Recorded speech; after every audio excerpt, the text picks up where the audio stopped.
बिस्मिल्लाहिर्रहमानिर्रहीम। अस्सलाम वालेकुम एवरीवन। मैं हूं आपका मेज़बान मोहम्मद उसामा खालिद। उम्मीद करता हूं कि आप सब खैरियत से होंगे और किज़ल अलमा की सीरीज़ की सेकंड एपिसोड के साथ मैं आपकी खिदमत में दोबारा हाज़िर हूं। फर्स्ट एपिसोड का लिंक भी मैं ऑलरेडी डिस्क्रिप्शन में शेयर कर चुका हूं एक पहली वीडियो में। ये सेकंड एपिसोड का लिंक मैं इस वीडियो की डिस्क्रिप्शन में ऐड कर रहा हूं। आप यहां से जाकर फ्री में इंग्लिश सबटाइटल्स में नई यानी कि सेकंड एपिसोड देख सकते हैं। तो आइए आज की किस्त की बात करते हैं। तो आज की किस्त में अक शम्सुद्दीन और सुल्तान जो कि लास्ट किस्त में मिलने ही वाले थे और उनका आमना सामना होता है, जिसमें अक शम्सुद्दीन और सुल्तान के बारे में जो भी अक शम्सुद्दीन के खदशात होते हैं या जो उनको खबर दी जाती है वो उनको बताया जाता है। और ये सीन तो दिल्ली शरतोल के चाहने वाले अक्सर देख ही चुके होंगे, जहाँ पे सादतीन को पैक भी सुल्तान के सामने जब उनकी गद्दारी सामने आती है तो ऐसा ही कुछ करते हैं। लेकिन इस दफ़ा शम्सुद्दीन बिल्कुल बेकसूर हैं, यानी कि उस्मानियों में है कि सादतीन को पैक शरीफ हो चुके हैं।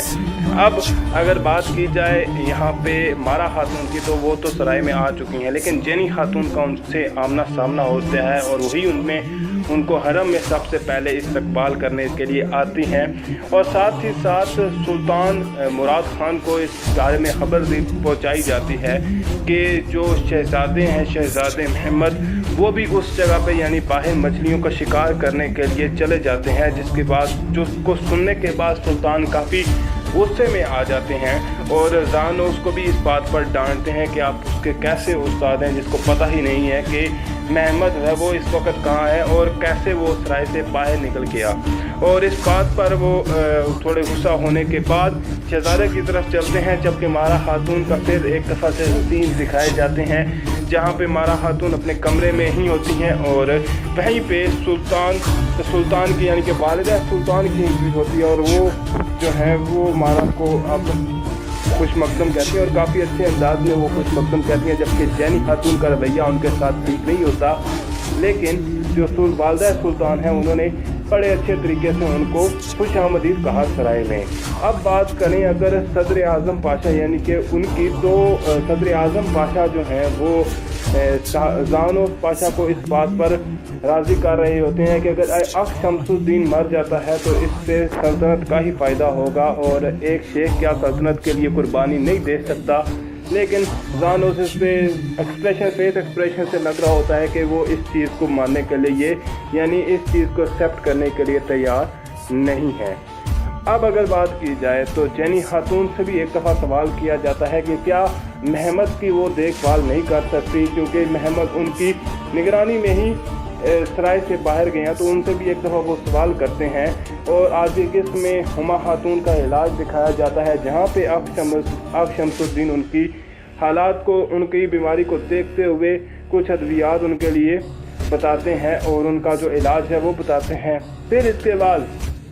शहजादे महमद और सुल्तान मुराद खान बात करते हुए नज़र आते हैं और शहजादे भी वो काफ़ी गुस्सा भी होते हैं, क्योंकि उन्हें इसके अलावा भी काफ़ी शिकायतें मिलती होती हैं, जैसा कि वो अपने उस्तादों से, जैसा कि लास्ट एपिसोड में भी देखा गया, वो अपने उस्ताद के साथ भी थोड़ी सी बदतमीज़ी या इस तरह से आप कह लें आगे बात करते हैं। और साथ ही साथ उन्होंने एक सराय के अंदर एक तोप भी चलाई थी और एक कमरे में। तो इन तमाम बातों के बारे में शहजादे महमद से पूछा जाता है, लेकिन शहजादे महमद कहते हैं कि मैं जो है वो एक आम खिलौने के साथ नहीं खेल रहा, बल्कि मैं अपने दिल में कुस्तुनतुनिया का फतह का ख्वाब रख रहा हूँ और मैंने उस तोप से कुस्तुनतुनिया की दीवारें गिराई थी। इसके बाद देखा जाए तो अक शम्सुद्दीन को जैसा कि वो इलाज में कामयाब होते हुए नज़र आते हैं, तो इसके बाद उन्होंने सुल्तान ने उनसे एक और रिक्वेस्ट की कि वो कुछ अर्सा और सराय में रहें और साथ ही साथ जो शहजादे महमद हैं उनके उस्ताद भी बने। फिर इसके बाद खलील पाशा की तरफ आप बढ़ते हैं, जिन्होंने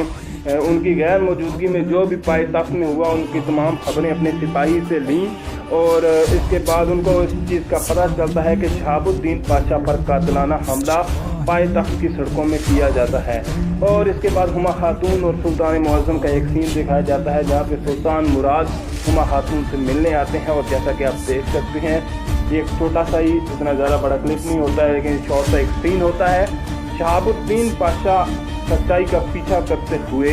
वहाँ पे गलियों में जिस बंदे ने कहा होता है कि शहाबुद्दीन पाशा को आही शेखों ने मारने की कोशिश की थी और दरवेशों ने यानी कि, तो उससे वो पूछते हैं कि इसके बारे में उनसे किसने बोला, तो वहाँ से उनको पता चलता है कि सदर आज़म जो है वो इस तमाम साजिश के पीछे हैं। फिर आज की एपिसोड का मोस्ट फेवरेट सीन मेरा, जहाँ पे जो सुल्तान मुअज़्ज़म के दोनों बेटे हैं यानी कि महमद और उनका बड़ा बेटा दोनों ही तीर अंदाजी के सीन दिखाया जाता है, जहाँ पे जो बड़ा बेटा है वो तो अपने हदफ को निशाना बनाता है, लेकिन शहजादे महमद के तीर जो हैं वो अपने निशाने से यानी कि जो उन्होंने सामने निशाना रखा होता है वो उनसे चूक जाता है। लेकिन जो सीन वो मिस कर रहे थे क्योंकि शहजादे महमद पीछे जो सेब लगे हुए थे वहाँ पे निशाना लगा रहे थे और इस चीज़ को नोट किया है अख्श शमसुद्दीन ने। इसके बाद अख्श शमसुद्दीन और हकीम जो थे और सराय के जो दर्शगा यानी कि टीचर थे उनके दरमियान एक छोटा सा सीन दिखाया जाता है, जहाँ पे शहजादे महमद भी आ जाते हैं और अख्श शमसुद्दीन से इस बात का जिक्र करते हैं कि क्या इस वजह से यानी कि मैं उस्ताद की अपनी उस्तादों के साथ अच्छा रवैया नहीं रखता इसलिए आपने मुझे पढ़ाने से इनकार किया है। और मैं आपको याद दिलाता रहूं कि अख्श शमसुद्दीन ही यानी कि जैसे कि सुल्तान उस्मान बे की अगर बात की जाए तो उस्मान बे के पास शेख हैदर वली थे, तो शहजादे महमद के पास शेख अख्श शमसुद्दीन थे, जो उनसे वो अक्सर अपनी वो बातें करते थे और अगर दिल पे कोई बोझ हो तो उन्हीं के साथ हल्का करते थे। तो यानी इससे आगे यहाँ पे अख्श शमसुद्दीन और शहजादे महमद के दरमियान काफ़ी ज़्यादा सीन हो सकता है दिखाए जाएं और इनके दरमियान के रिश्ते को भी हो सकता है थोड़ा आगे चल के मुकम्मल तौर पर बयान किया जाए और किस तरह से उन्होंने फतह कुस्तुन दुनिया का ख्वाब उनके महमद के दिल में मुकम्मल तौर पर बसाया, ये भी दिखाया जाएगा। फिर इसके बाद बात की जाए तो शहाबुद्दीन पाशा, जैसा कि उनको मालूम हो जाता है कि हर वाक़े के पीछे सुल्तान मुअज़्ज़म के सबसे काबिल पाशा यानी कि वज़ीर आज़म हैं, तो उन्होंने ये इस तमाम हालात की खबर सुल्तान मुअज़्ज़म को देना ही ज़रूरी समझी ताकि वो ही इन तमाम मामलात का हल निकालें। लेकिन जब वो रास्ते में निकलते हैं तो रास्ते में उनके ही यानी कि वज़ीर आज़म के सिपाही उनको रोक लेते हैं और उनको अगवा करके ले जाते हैं, जहाँ पे वज़ीर आज़म और उनकी आपस में कोई ना कोई बातचीत होती है। और इस दौरान अगर देखा जाए तो जेनी खातून भी एक चाल चलती हैं जिसके ज़रिए मारा खातून जो अपनी सगी यानी कि मुँह बोली बहन के लिए एक खत लिख रही थी, उसमें खत को चेंज करके वो ऐसा जाहिर करती हैं कि जैसे मारा खातून सुल्तान की यानी कि यहाँ पे कत्ल करने के लिए और जासूसी करने के लिए यहाँ तशरीफ़ आई हैं और उनको भी पकड़ लिया जाता है। और ये भी देखना होगा कि आगे आने वाली किस्तों में वो किस तरह से बाहर यानी कि दोबारा बचती हैं, क्योंकि कुस्तुन दुनिया की फतह में मारा खातून ने भी कहीं ना कहीं महमद का साथ दिया था और ऐसा हमने जब महमद दिल जहान फतेह सीरीज़ आई थी तो उसमें देखा जा सकता है। तो बहरहाल जो सदर आज़म पाशा की बात की जाए तो वो आज पकड़े ही जाते हैं, क्योंकि एक तरफ से वो शहाबुद्दीन पाशा ने पहले ही दानोस पाशा और खलील पाशा को दोनों को खबर कर दी होती है और उनके साथ साथ शहजादे भी मौजूद होते हैं और ना सिर्फ शहजादे बल्कि सुल्तान मुअज़्ज़म भी वहाँ पर मौजूद होते हैं और वो उनकी तमाम बातें सुन लेते हैं। और उसके बाद सुल्तान मुराद खान खुद तशरीफ़ लाते हैं और देखते हैं कि वही जो वज़ीर सदर आज़म पाशा हैं उन्होंने ही यानी कि शेखों के ख़िलाफ़ और शेख अख्श शमसुद्दीन के ख़िलाफ़ तमाम चाल चली और उनको कसूरवार दिखाया और इस तरह से उनको